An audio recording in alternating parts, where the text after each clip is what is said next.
Here we've laid down all the tarps. We laid them down in the spring, and so the peas are coming up and other things are coming up.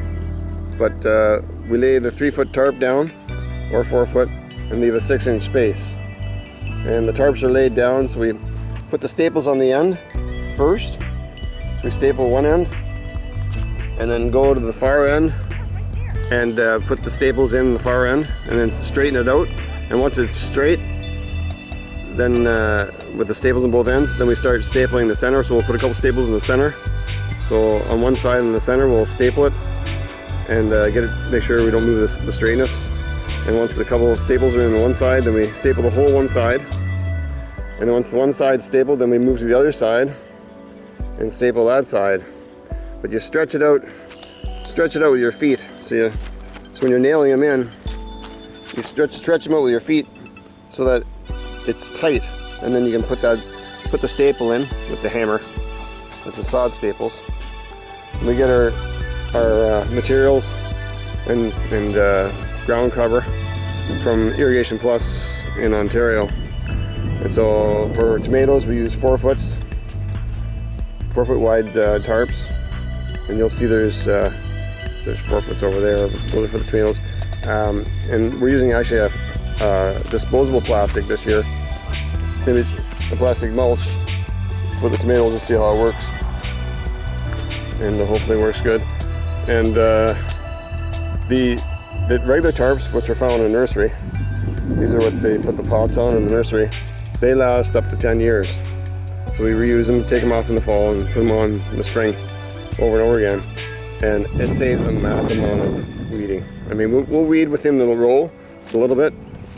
And these are the sod staples that we use to nail them down. So that's what we use to put the tarps down. Every 2.5 feet or 3 feet. If it's windy, 2.5 feet. And that's what we use. But we also weed within the row a little bit. Last year we didn't bother. And the neat thing about this whole system versus conventional is it looks great. Like the garden looks really good without any work. And you don't have to weed at all, but it's wise to weed at least the first 2 years to get rid of the weed seed population. But this is the beauty of it. No rototilling. Kids will love it. And I did the conventional for years. Hated it because there's so much work, so much weeding. But this is a dream. I mean, our kids are just so spoiled. So you can see the raspberries there, and there's rhubarb and garlic. But and then potatoes are over here. We did potatoes. We usually don't put tarps in between them, so we kind of solid seed potatoes. So that's there.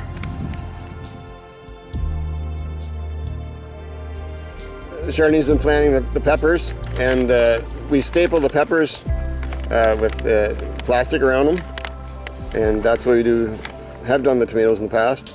So you can see the peppers that have been planted all along here with the cages. Works good. So we wrap them until they're bigger and they can stand the wind, and then we have the drip going through as well. It's just to water them. Side garden of Eden. Holy smokies. There's sweet potato, we planted it this year. And squash, and there's potatoes. And back in the corner is corn. There's the beets and the onions. This is the main garden. Carrots and the beans. And then the squash there. There's the peas. There's the zucchini. There's the tomatoes. And the roll cover, it's at the end there. Some more beans. And then the raspberries. And then the rhubarb and the asparagus. See the asparagus there at the end. And there's some potatoes here as well.